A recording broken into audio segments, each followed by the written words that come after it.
Fala pessoal, beleza? Tudo bem com vocês aí? Comigo tá tudo ok. Pessoal, o vídeo de hoje eu vou fazer um comparativo, mas não de qualidade de áudio, tá? Vou fazer um comparativo de custo de mercado para vocês entenderem o que está acontecendo com o nosso mercado. Isso eu estou falando, gente, a nível aqui do Brasil, tá? Eu não estou lá fora, eu não sei como está o mercado lá fora, mas eu andei dando uma estudada no mercado, vi alguns produtos de classe AB, amplificadores, e vi produtos de classe D, ok?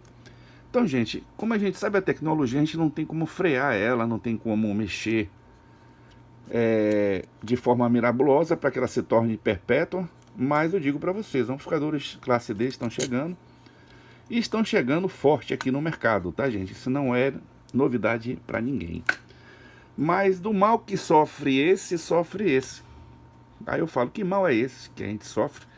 É o mal da falsificação. Isso aí que está detonando muitos projetos, detonando muitos mercados e detonando muita economia, ok? Não vá pensando que o mundo são flores em relação ao amplificador classe D também. Então, gente, eu estava falando em vídeos anteriores sobre a parte do técnico, né? A postura do técnico, como ele normalmente ele precisa estar sempre evoluindo.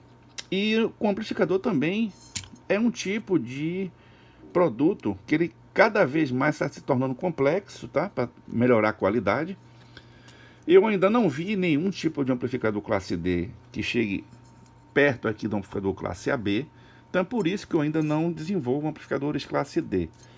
Normalmente a gente sabe da tecnologia, como funciona tudo, mas a gente se depara também com a parte de componente eletrônico. Então, para as pessoas que fazem manutenção de amplificador classe AB e que fazem manutenção de classe D, estão sofrendo da mesma forma aí que a gente vem falando para vocês nos vídeos, tá?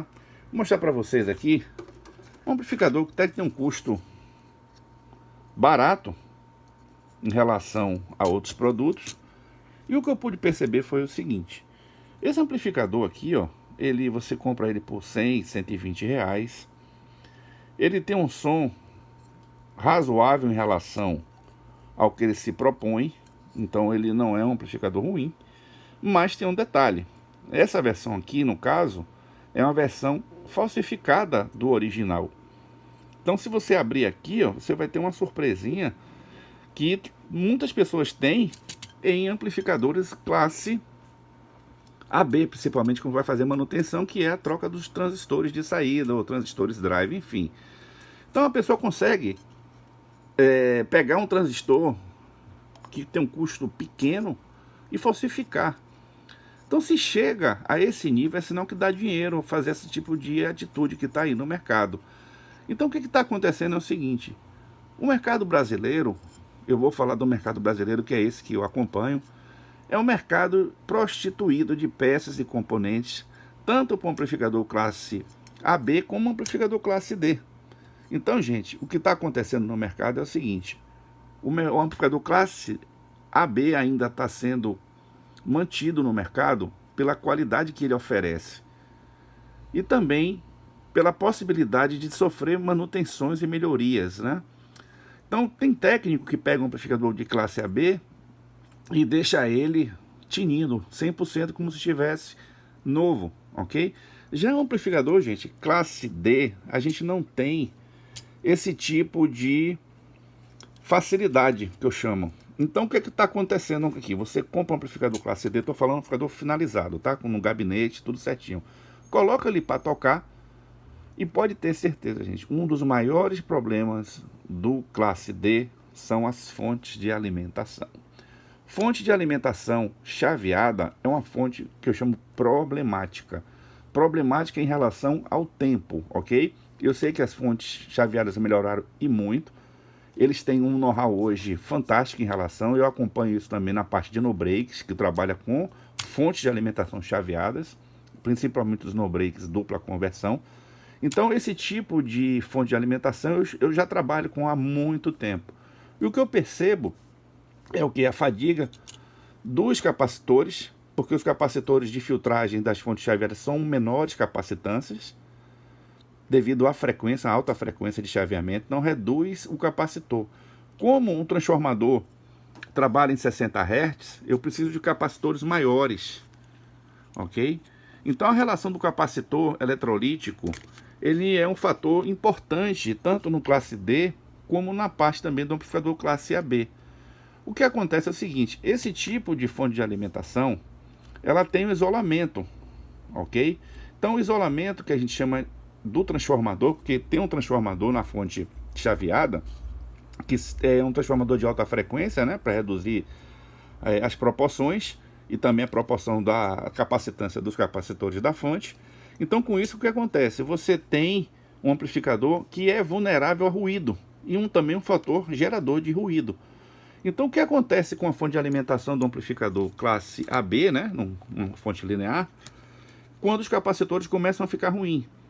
Ela começa a passar a frequência da rede elétrica, que é 60 Hz, ou 50, a depender da região. Aqui no Brasil só é 60, mas na Europa toda é 60. Só que acontece o seguinte, você vai ouvir no seu amplificador como se fosse um som grave, né? Já a parte da filtragem aqui da fonte de alimentação chaveada, ela vai passar alta frequência, que vai perturbar, inclusive vai queimar os alto-falantes.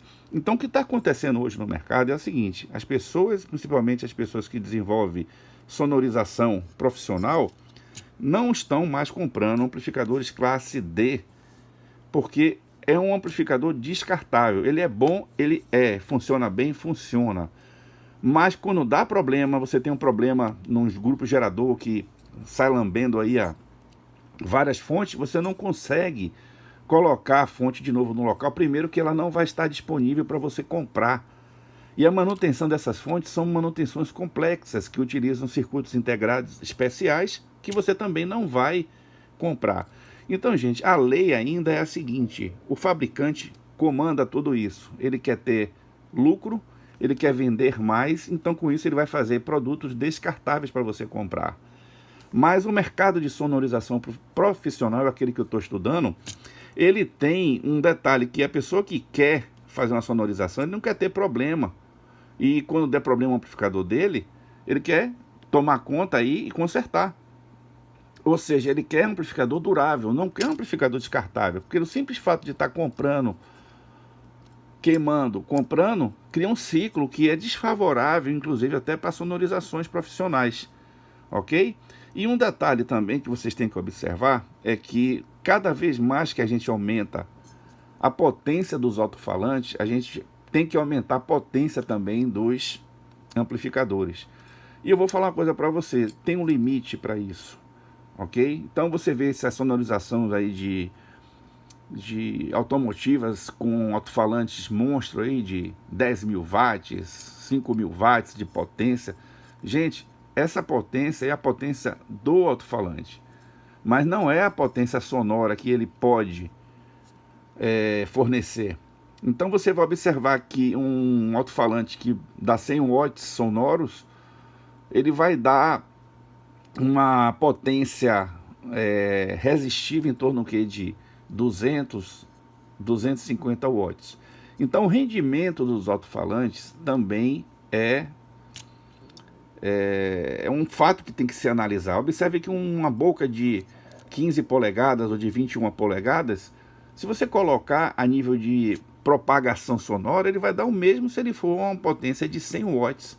Ou seja, uma boca de 20, 21 polegadas, ou 18, ou de 15 polegadas, vai movimentar uma carga, né, de sonora equivalente a um amplificador que forneça aí 200 watts.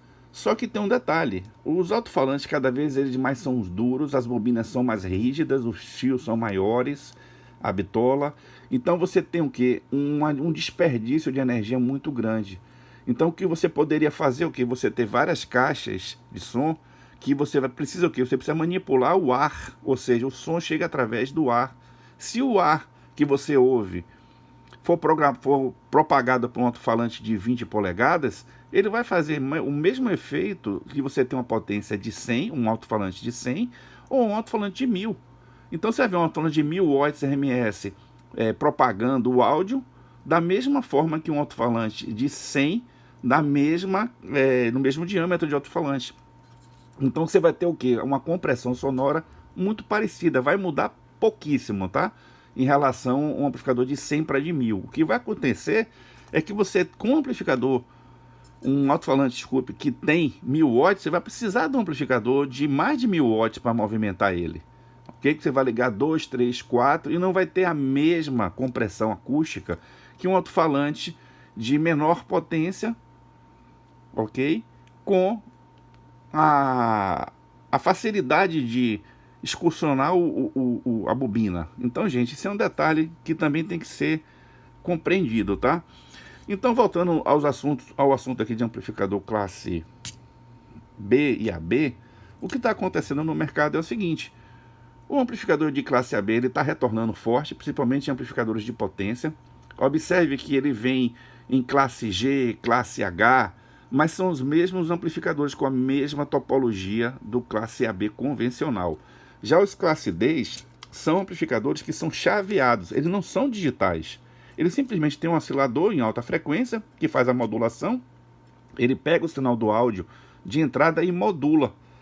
Aí o que acontece? O que restringe a banda do amplificador classe D é o indutor, que ele tem que tirar ruído do chaveamento. Então, se você coloca uma frequência mais alta, você vai ter que ter um indutor capaz de tirar essas frequências na saída, ok? Então isso depende muito da frequência de oscilação do amplificador classe D, que hoje está em 100, 120, cada vez mais sobe, só que tem um detalhe: os transistores precisam acompanhar também a velocidade de oscilação. Não adianta você ter um oscilador de 100 kHz, onde seu transistor ele não opera, ele só opera até 30, então ele vai limitar e vai deformar, então você vai ter problemas na saída do amplificador. Então você vai ter perda, vai ter banda restrita, principalmente nos agudos e médios. Já o amplificador classe AB, ele não sofre desse problema. Por quê? Ele vai chegar o quê? Uma fonte estabilizada, o máximo que pode ir de ruído da fonte é 60 a 120 Hz em relação a isso. Ele, sendo um amplificador bem projetado, ele não vai ter problema de ruído na saída. Então você vai ter uma distorção harmônica boa, ele não vai inserir ruído também no final, ou seja, vem um sinal limpo e ele vai gerar ruído e vai propagar aí nos alto-falantes. Então, gente, o amplificador hoje classe AB, na forma G ou H, ele está sendo retornando aí pelos fabricantes por ser um amplificador de fácil manutenção. Você ainda acha muitos componentes e o mercado já está virando, tá, gente? Já existe muito fabricante de componentes eletrônicos já retornando à produção para esses amplificadores de potência, principalmente a parte de transistores, ok? Então é o caso da Minion Watts, que fabricava válvula, né? Fabrica hoje transistores, está retomando a produção. Outros já estão também retomando a produção. O que tem que ser evitado são produtos falsificados, ou seja, aquele produto, vamos supor, um transistor desse aqui você acha que custa quanto? R$20. Se você achar ele por 10 ou por 5, você pode ter certeza que é falsificado. Então não precisa fazer teste, não precisa fazer nenhum tipo de artimanha para descobrir que ele é falsificado. O preço já delata ele sem nenhum tipo de critério. Outro aspecto que eu acho também, gente, importante é que o nível de dificuldade para você consertar um amplificador classe D é muito maior do que você consertar amplificadores classe AB, ok? Eu mesmo não estou produzindo amplificadores classe D porque eu me limito na parte de componentes eletrônicos que eu não tenho acesso e não tenho onde comprar. Então não tem como fazer um estudo mais detalhado. Só para você ter ideia, eu estava analisando um amplificador de classe D, não vou falar marca. Quando eu abri o amplificador bem montado, um amplificador bem definido, só que componentes que eu nunca vi na praça e procurei na internet e não achei. Isso quer dizer o seguinte: quando der problema nesse amplificador, ou você vai fazer a substituição da placa por outro fabricante, é o que está acontecendo, né? Eu vi amplificadores com fontes com problema, com fontes da Triel, que é um fabricante de fonte chaveadas aí no mercado, e de amplificadores classe D também. Então o que você pode observar? O mercado sempre vai dar um jeito de consertar esse amplificador, que é aí que mora o perigo. A pessoa que está fazendo esse ajuste, se ela não tiver peças confiáveis, não vai dar jeito, não vai dar reggae, como a gente diz aqui na Bahia. Então a gente vai ter problemas que você vai encontrar em amplificador classe AB. Então o que está acontecendo hoje no mercado é o fabricante cada vez mais quer piorar os amplificadores classe AB para tornar competitivos classe D, porque ele vai chegar no mercado com preço bem menor do que o classe AB, ok? Essa parte toda de produção do amplificador classe AB é cara, tá, gente? Não é barato não, principalmente na parte de componentes de alta potência. Já os amplificadores classe D, o que custa mais caro é o transistor oscilador e os FETs, que também você vai achar ele falsificado, que é também um entrave aí para fazer manutenção em amplificador classe D. Então, gente, todo amplificador classe D, ele tem a mesma topologia, não muda. Então, o que você consegue hoje com o amplificador classe D é facilidade em termos de custo de investimento. O som já está melhorando, isso é uma verdade, graças à tecnologia, mas ainda você encontra produtos falsificados em classe D, ok? Som automotivo, para quem gosta, é um prato cheio, mas também cada vez mais essas empresas que estão montando amplificadores aqui no Brasil estão tornando a placa descartável, ou seja, para forçar você sempre trocar de módulo ou aperfeiçoar seu módulo. A pedida é potência, ou seja, quem dá mais potência vende mais, pelo um preço balizado que eu chamo. Então, gente, não se engane, amplificador classe AB está retornando ao mercado, sim. Os grandes polos de sonorização profissional utilizam, na sua maioria, amplificadores classe AB, ok? Porque eles são fáceis de ser feita manutenção, eles são duráveis em relação à classe D. Classe D é descartável. Vamos supor, se der um pau aqui, vai queima tudo no amplificador. Já o classe D, o classe AB não, você consegue fazer sua manutenção, inclusive substituição de placas de circuito, ok? Que é um circuito mais simples, porém mais eficaz e eficiente. Então é isso aí, pessoal. Esse vídeo aí é para poder passar essa informação. Foi um estudo que eu fiz aqui de mercado, analisando aí as novas propostas aí para o ano de 2022. Mas eu digo para vocês, o amplificador classe AB ainda vai durar muito aqui no Brasil, e principalmente para sonorização profissional e qualidade de áudio, tá? Então é isso aí, pessoal. Um abraço e fiquem com Deus.